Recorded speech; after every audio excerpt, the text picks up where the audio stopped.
Welcome to the Real Estate Espresso Podcast, your morning shot of what's new in the world of real estate investing. I'm your host, Victor Menashe. Happy first of the month. On the first day of each month, we review the book of the month.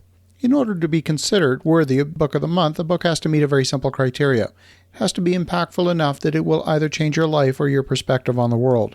Now, whether it does or not, of course, is entirely up to you. If you just read it as a piece of entertainment, you're missing the point. But if you internalize it, make it part of your thinking, the book of the month has the opportunity to transform your life. Our book this month is absolutely worthy of book of the month. But before I introduce the book, I'm going to give you a little bit of backstory. I met Mr. G Edward Griffin about 6 years ago. He's a documentary filmmaker who wrote the book, The Creature From Jeckyll Island. That book was a past book of the month on this show.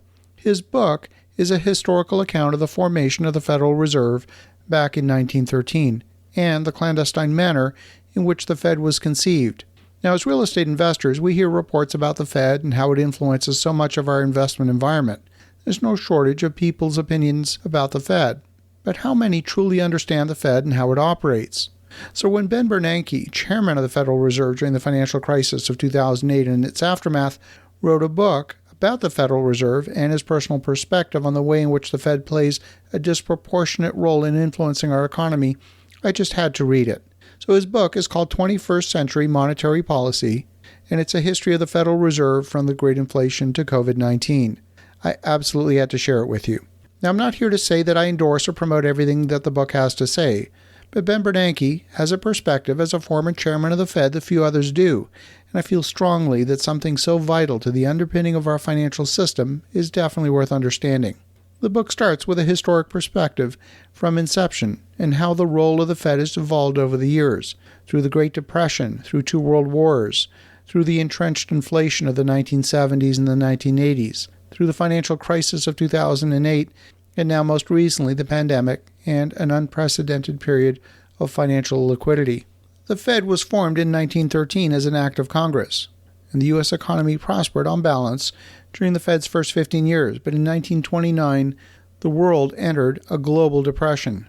The origins of the depression are complex, but the international gold standard, which had been reinstated following suspension by most countries during World War I, was, according to Ben Bernanke, a principal cause. The war had been accompanied by substantial inflation. As the government finances of all these beleaguered countries crumbled, there were shortages of critical commodities, and as countries returned to the gold standard after the war, reestablishing the link between the supply of money and the quantity of available gold, became evident there was not enough gold in the world, nor was it distributed evenly enough among countries to sustain the prices of goods and services. One solution would have been to reduce the official value of currencies relative to gold, allowing the available gold to support the higher money supply and price levels. But in many countries, currency devaluation was seen as inconsistent with the spirit of the gold standard.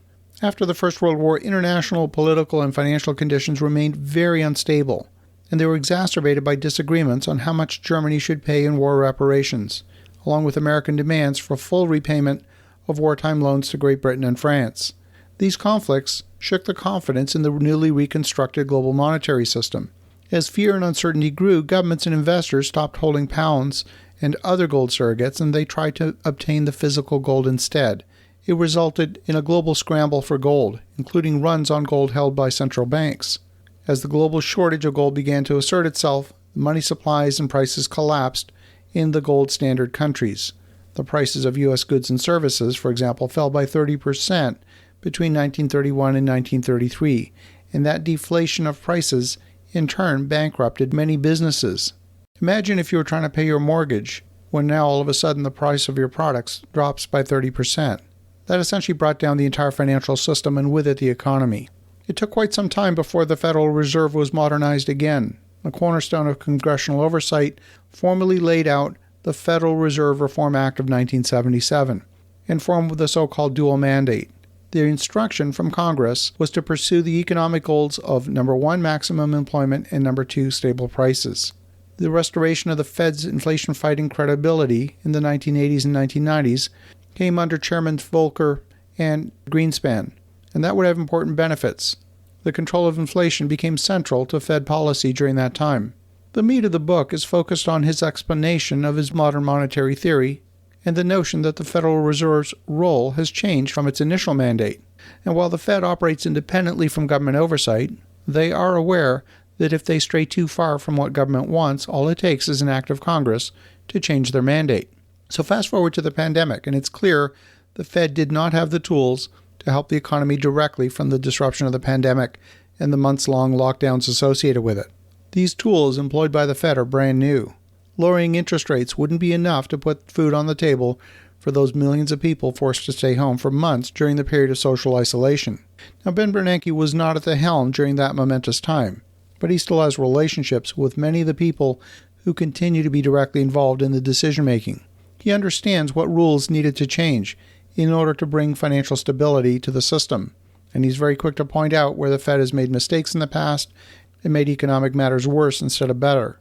His perspective is current to today's dilemma of how to fight inflation that has surfaced as a result of overshooting the stimulus intended to fight the pandemic. So if you're interested in understanding our financial system and how it works, definitely go out and get a copy of 21st Century Monetary Policy by Ben Bernanke. As you think about that, have an awesome rest of your day. Go make some great things happen. We'll talk to you again tomorrow.